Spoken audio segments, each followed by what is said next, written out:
অর্জুনের বানের হাত থেকে আমরা কেউ বাঁচতে পারবো না। পালিয়ে যাও এখান থেকে ভাগ্নে, আমিও কোথাও কোণে লুকিয়ে পড়ে গিয়ে। সারথি, রথ এখান থেকে বাইরে নিয়ে চলো। সারথি, পালা এখান থেকে।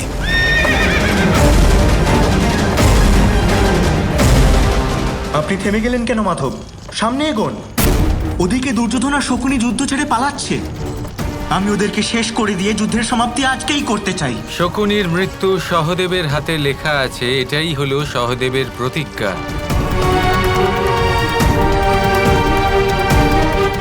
আর দুর্যোধন হলো ভীমের শিকার।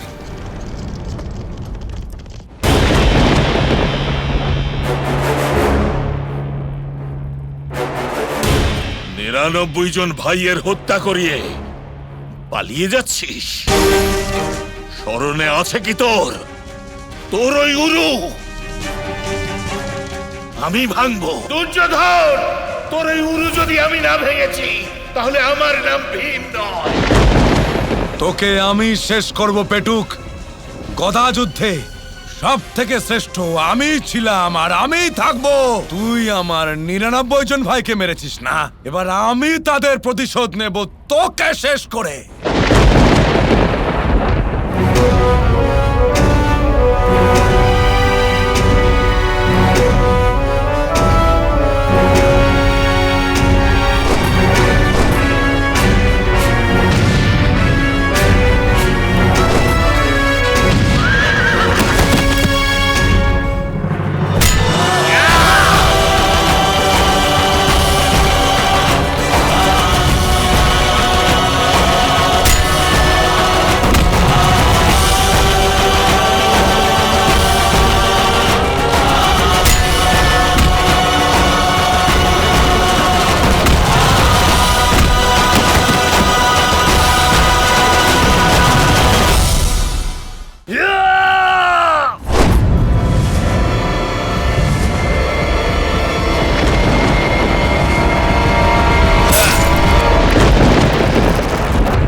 ক্ষমা করবেন মহারানী। গান্ধার রাজ শকুনি, যিনি এ সংসারে তার কূটনীতির জন্য জগৎ খ্যাত, তিনি আর বেঁচে নেই। দুর্যোধন ছাড়া আমি আমার সব পুত্রকে হারিয়েছি, আর এখন ভ্রাতাকেও হারালাম। আর্য, আমি এখন আসছি। আমি দুর্যোধনের জন্য মহাদেবের কাছে প্রার্থনা করব। আমি মহাদেবের কাছে মিনতি করব যাতে উনি আমাকে এমন শক্তি দেন যা আজ পর্যন্ত আমার মধ্যে ছিল না। দাসী আয়, নিজের নতুন প্রভুর জঙ্ঘাতে এসে বস।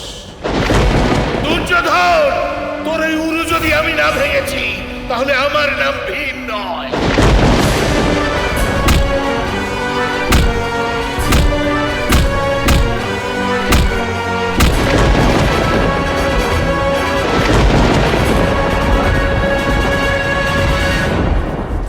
দুর্যোধন পুত্র, দুর্যোধন।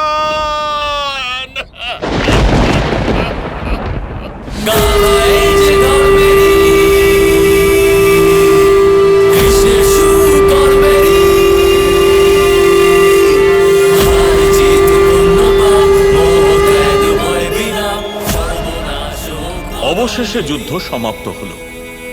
নিশ্চিত রূপে 18তম দিনে, যেরকম কৃষ্ণ বলেছিল। এখানে বিষয়টা কৃষ্ণের নয়, ধর্মের আয়ান। আবার ধর্মের জয় হলো অধর্মের বিরুদ্ধে, ধর্ম স্থাপনা হলো। কিন্তু দুর্যোধনকে বধ কে করল?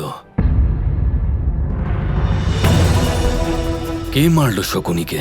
এই প্রশ্নের উত্তর দেওয়া খুবই কঠিন। আমি যুদ্ধের প্রতিটা মুহূর্ত দেখেছি, কিন্তু এমন মনে হচ্ছে যেন কিছুই দেখা হয়নি। আমি এই যুদ্ধ দেখে ভীষণ আশ্চর্য হয়েছি। তুমি তো পুরো যুদ্ধ স্বয়ং নিজের চোখে দেখেছো, তাহলে তুমি কেন আশ্চর্য হচ্ছ? কে কাকে মারলো এটা কি করে জানো না তুমি? সত্যি বড় অদ্ভুত তুমি।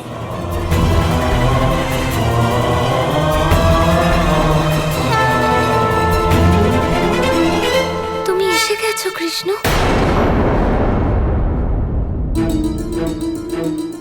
ধর্ম স্থাপনার জন্য শুভেচ্ছা। তোমাকেও জানাই রাধা। আর আয়ান, আমি জানতাম তুমি এখানে অবশ্যই আসবে। আমার বিশ্বাস ছিল আমার ভাড়ার অর্থ না দিয়ে তুমি কোথাও যাবে না। দেখো কতটা ভাগ্যশালী আমি। তা তো ঠিকই কৃষ্ণ, তুমি যা বলো সত্যি হয়ে যায়। 18তম দিনের কথাটাও সত্যি হয়ে গেল।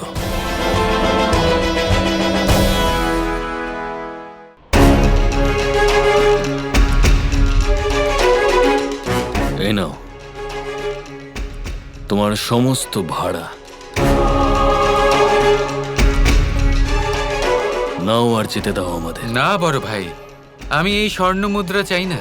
তাহলে কি চাই তোমার? এত তাড়াহুড়োর কি আছে? আগে বারবারিকের সাথে কথা তো বলে নিন। বারবারিক পুরো যুদ্ধ এখান থেকে দেখেছে। আমি জানতে চাই এই বিষয়ে ওর মতামত কি। এসবের কোনো লাভ নেই। সম্পূর্ণ যুদ্ধ দেখার পরেও ওর কিছুই মনে নেই। ও নিজেই আশ্চর্য। তাই নাকি? বলো বারবারিক, তুমি কি জানো যে দুর্যোধনকে কে হত্যা করেছে? বা এটা কি জানো যে গুরু দ্রোণকে কে বধ করেছে? বা এটা যে কর্ণের মৃত্যু কিভাবে হয়েছে? অথবা এটা যে সমস্ত 100 কৌরবদের কে বধ করেছে? আমার যে কোনো একটা প্রশ্নের উত্তর দাও বারবারিক।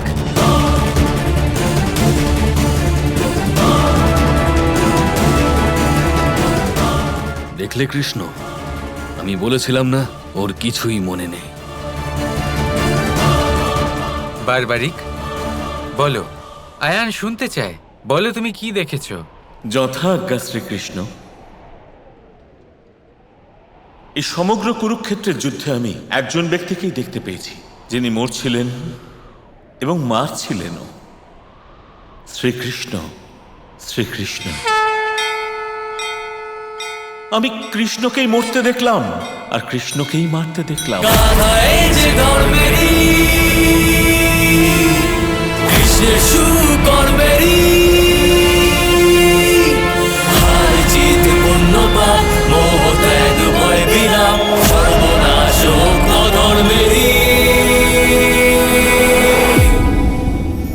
কর্ম এবং ফল। দেখতে গেলে এই সমস্ত ব্রহ্মাণ্ড এই দুইয়ের মাঝেই স্থির হয়ে আছে। মানুষজন কর্ম করেন ভালো ফল লাভের আশায়, আর ভালো ফল লাভের আশায় উনি এটাই ভুলে যান যে উনি যে কর্ম করছেন তা কি করছেন। আমি বলেছিলাম কর্ম করুন ফলের চিন্তা না করে, কিন্তু কি কর্ম করছেন সেই বিষয়ে ভাবাটাও অত্যন্ত আবশ্যক। নয়তো অনেক সময় আমরা এমন কর্ম করে ফেলি যা না চাইতেও বিষে পরিণত হয়। যা হয়েছে দুঃশাসনের সাথে, দুর্যোধনের সাথে, গুরু দ্রোণের সাথে। একজনের মানসিকতা উচিত ছিল না, একজনের বিবেক উচিত ছিল না, আরেকজন যে পক্ষ নির্বাচন করেছিলেন সেই পক্ষ উচিত ছিল না। আর যা কিছু ওনাদের সাথে হলো, আপনার আমার আমাদের সকলের সাথে তা হতে পারে। আমি বলেছিলাম কর্ম করুন, ফলের চিন্তা করবেন না, কিন্তু এই কর্মের বিষয়ে বিচার করে দেখাটাও ততটাই আবশ্যক। দেখুন, কর্ম করার উচিত প্রক্রিয়া ফলের চিন্তা না করা, কিন্তু যদি আপনার কর্ম শুভ হয় তাহলে তার ফলও নিয়তি আপনাকেই দেবে। সর্বদা কর্ম করার সময় এটা ভাবুন যে আপনার এই কর্ম এই সংসারকে, এই সমাজকে, আপনার পরিবারকে, আপনার আশেপাশের মানুষজনকে কোন দিশায় নিয়ে যাবে। যদি এটা সবার জন্য মঙ্গলময় হয় তাহলে কর্ম করতে থাকুন। আর হ্যাঁ, নিশ্চিত রূপে ফলের চিন্তা করবেন না।